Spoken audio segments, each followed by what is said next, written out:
আসসালামু আলাইকুম, কেমন আছেন সবাই? টুকিটাকি সংসারের আরেকটি নতুন ব্লগে আপনাদের স্বাগতম। নতুন বছরে এটি আমার প্রথম ব্লগ, তো সকলকে জানাচ্ছি হ্যাপি নিউ ইয়ার। আজকে আপনাদের জন্য নিয়ে এসেছি মজাদার সর্ষে ইলিশের রেসিপি। এটা খুবই সহজ বানানো, তো যার জন্য আমি এখানে মাছ নিয়ে নিয়েছি। এখানে 10 টুকরা মতো আছে। তো প্রথমেই আমি এই ইলিশ মাছগুলোকে হাফ চা চামচ হলুদ গুঁড়া আর 1 চামচ মতো লবণ দিয়ে ভালো মতো মেখে নিচ্ছি। এগুলোকে মেখে একটা সাইডে রেখে দিব।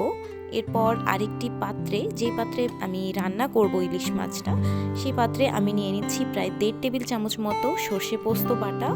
এখানে আমি সর্ষের অর্ধেকটা মতো পোস্ত দিয়েছি, বা অর্ধেকের থেকে কমও দিতে পারেন। আর দিয়ে দিচ্ছি স্বাদ মতো মরিচ গুঁড়া। এখানে আমি হাফ চা চামচ মতো দিয়েছি, আপনারা চাইলে কম বা বেশি দিতে পারেন।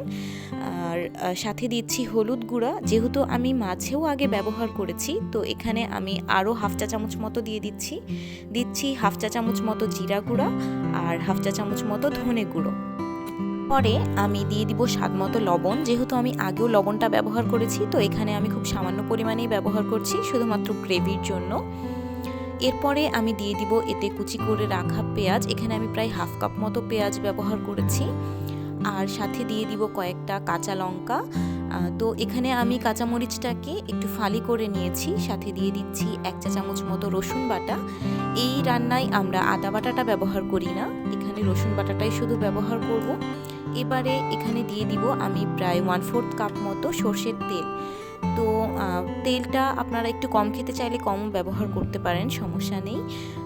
এরপরে তেলটা দেওয়ার পরে আমরা ভালোভাবে এই মশলাগুলোকে হাত দিয়ে চটকে মেখে নিব। আর আপনারা এই ফাঁকে যারা যারা আমার চ্যানেলটি পছন্দ করেছেন, আমার ভিডিওগুলো পছন্দ করেন, তারা আমার চ্যানেলটিকে সাবস্ক্রাইব করে বেল বাটনে একটি ক্লিক করে দিবেন এবং আমার ব্লগের সাথেই থাকবেন। ভালো লাগলে লাইক, কমেন্ট, শেয়ার করে দিবেন।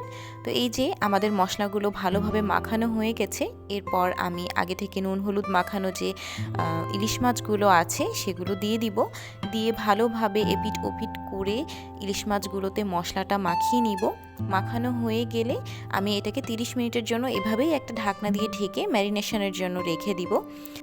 ইলিশ মাছ আসলে খুব দ্রুতই রান্না হয়ে যায়, যার জন্য আমরা এখানে ম্যারিনেশনের পরে প্রায় হাফ কাপের মতো পানি দিয়ে দিব। পানি দেওয়ার পরে আস্তে জালে এটিকে রান্না হতে দিব এই 10-15 মিনিটের মতো। আর এর মাঝখানে একবার ঢাকনা উঠিয়ে আমরা আরও কয়েকটি কাঁচা লঙ্কা দিয়ে দিব। এটা আস্তই দিব জাস্ট ফ্লেভারের জন্য। আর এই যে দেখুন, তেল উপরে উঠে আসলে আমাদের রান্না কমপ্লিট।